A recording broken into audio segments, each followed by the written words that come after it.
Tous nos cœurs brûlent de cette espérance du retour de notre Sauveur.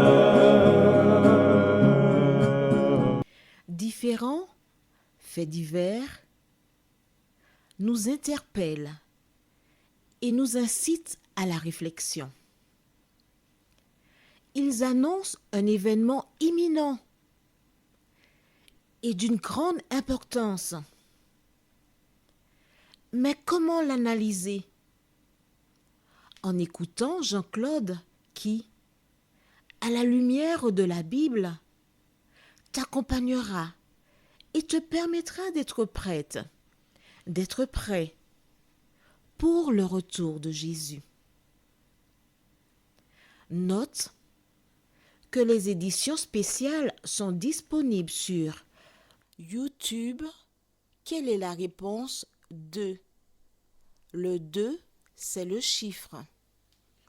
Je te salue fraternellement en Jésus-Christ, le Sauveur du monde.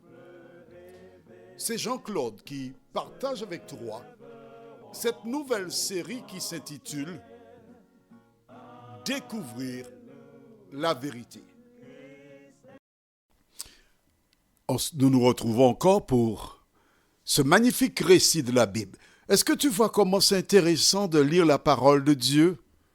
Ce n'est pas un ouvrage qu'on peut lire comme un roman, mais c'est un ouvrage qui nous apporte des éléments pour construire une vie agréable et bonne. Aujourd'hui, nous verrons notre thème, un fils. Juste avant, prions. Notre Seigneur, notre Dieu, grande est notre joie en découvrant ta parole. Saint-Esprit, alors que nous verrons ces nouveaux versets, merci de répandre l'eau de la vie dans nos cœurs et dans nos pensées. Fortifie-nous. Au nom de Jésus, pour ta gloire éternelle. Amen. Précédemment, nous avons vu que l'ange déclara à Agar, « Retourne vers ta maîtresse. » C'est là où tu seras en sécurité. C'est là où tu auras la paix. Là où tu as été maltraité, retourne et humilie-toi. Il y a une seule maîtresse, c'est Saraï. Toi, tu es une servante. Tu dois connaître et rester à ta place. Alors aujourd'hui, nous lisons du livre de Genèse toujours, chapitre 16.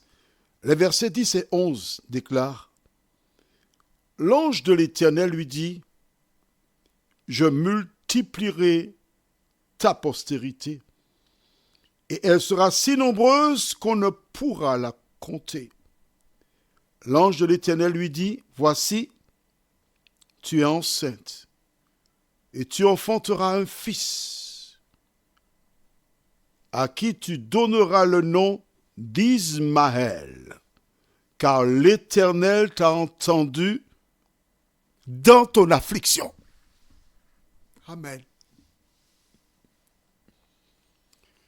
Elle a péché, Agar, on est d'accord? Bien, parce qu'Abraham n'était pas son époux. Elle était enceinte. Juste comme toi. Maltraitée par la femme d'Abraham, juste comme toi. Tu as rencontré un homme qui, par son charme, sa voix, son sourire, sa générosité, t'a fait fondre comme glace au soleil. Tu as cru toutes ces belles paroles qui, lorsqu'elles tombaient dans ton cerveau, faisaient pousser un champ de rosiers et de tulipes.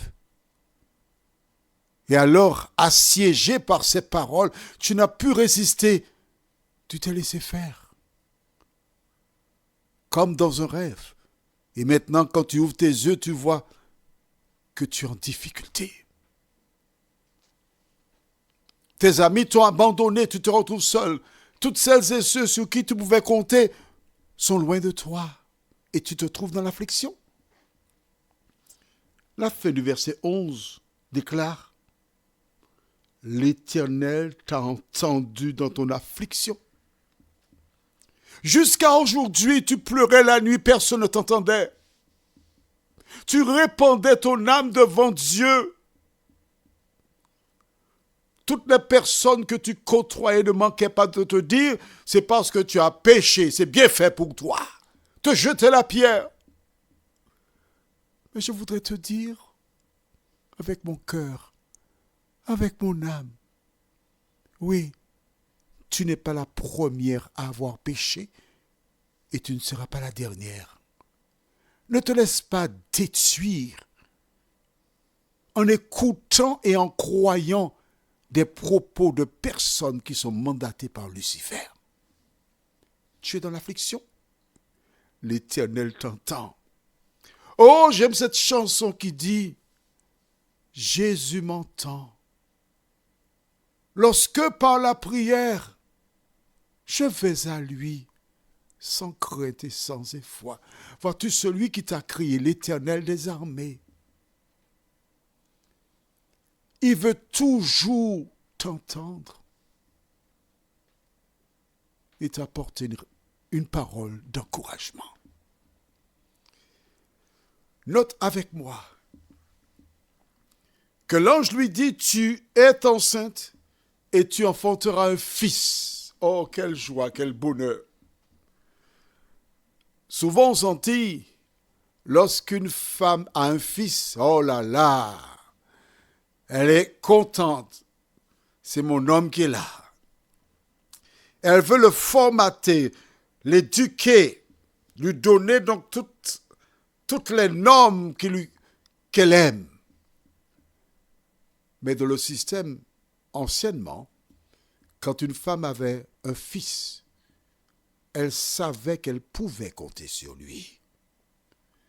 Rappelle-toi, quand Jésus, sur la croix, était sur le point de mourir, regardant le disciple qu'il aime, c'est-à-dire Jean, il lui a dit: voici ta mère. Et regardant Marie, il lui a dit: voici ton fils. Les fils prenaient leur maman à leur domicile jusqu'à leur mort. Et dans certains pays, plusieurs personnes continuent d'appliquer cette règle. Et quand l'ange le lui dit, Agar est contente. L'ange lui révèle l'avenir, non pas comme certaines personnes qui ont des boules, qui regardent et qui déclarent: oui, tu auras ceci, tu auras cela. Non, ce sont des paroles certaines. Tu n'as rien à craindre. Tu auras une postérité nombreuse. Mais tandis que l'ange parle à Agar, Satan se frotte les mains. Il a réussi son coup.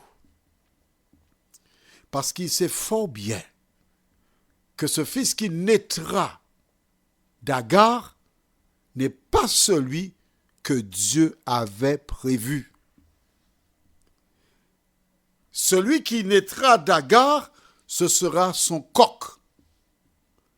Et celui qui naîtra de Saraï sera le coq de l'Éternel. Et il y aura un combat entre le coq de Satan et le coq de l'Éternel. Et le coq de Satan étant né avant celui de l'Éternel, il espère remporter la victoire. Parce qu'il entend l'ange lui dire: je voudrais reprendre cette partie avec toi. Verset 10. L'ange de l'Éternel lui dit: je multiplierai ta postérité et elle sera si nombreuse qu'on ne pourra la compter. Donc il y aura beaucoup. Mes amis, j'aurai beaucoup de combattants. Et je pourrai l'emporter sur l'Éternel.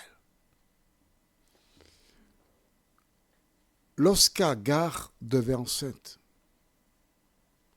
Dieu savait que c'était le plan de Satan. Dieu aurait pu rendre Agar stérile. il aurait aussi causé une fausse couche afin que l'enfant meure. Mais Dieu n'intervient pas ainsi. Les choses se placent naturellement. Et la postérité d'Agar sera nombreuse. Pourquoi? Parce que Dieu avait dit à Abraham que sa postérité sera nombreuse. Exactement, aux Antilles, nous avons un arbre qui s'appelle Glyceria. Quand tu casses une branche, tu mets en terre, ça pousse, ça te donne un arbre. Parce que le tronc de Glyceria, c'est sa nature. Abraham était une sorte de Glyceria. Dès que ça sort d'Abraham, ça donne beaucoup. Mais Dieu a toujours le dernier mot. En disant à Agar, tu auras un fils,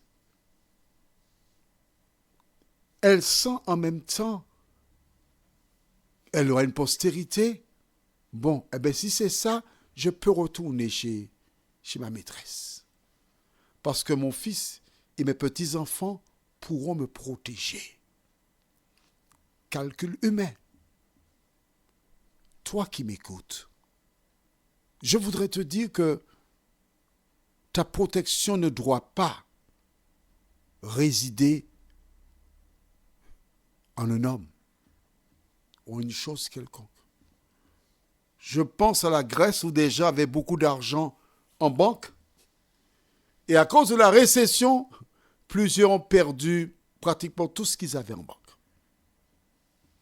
Alors quelqu'un déclara, ne t'appuie pas sur un mur qui paraît solide, car suite à un tremblement de terre, il peut s'écrouler.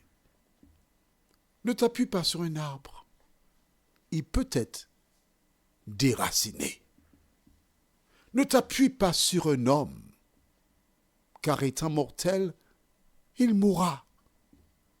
Mais appuie-toi sur Jésus, le rocher des siècles, qui a traversé des temps et qui demeure éternellement. Toi qui m'écoutes aujourd'hui, je voudrais t'inviter à t'appuyer exclusivement sur la parole de Dieu. Lorsque l'ange fit cette déclaration à Agar, cette dernière entendit qu'elle devait retourner vers sa maîtresse. Nous verrons prochainement ce qu'elle fit. Mais en tout état de cause, lorsque l'Éternel te parle, tu dois avoir une seule attitude. Obéir à la parole de Dieu. Quand tu vas voir ton médecin, il te donne une ordonnance, tu récupères les médicaments. Personnellement, je ne lis même pas la posologie, je ne fais que prendre ces médicaments parce que j'ai confiance dans ce médecin. Et toi, as-tu confiance en l'Éternel? Prions. Seigneur, tu as été avec nous par le passé. Tu l'es encore aujourd'hui. Alors merci de nous aider jour après jour à interpréter cette magnifique chanson qui dit « Sur toi je me repose, ô Jésus mon Sauveur ». Merci d'agir dans nos vies au nom de Jésus et pour ta gloire éternelle. Amen.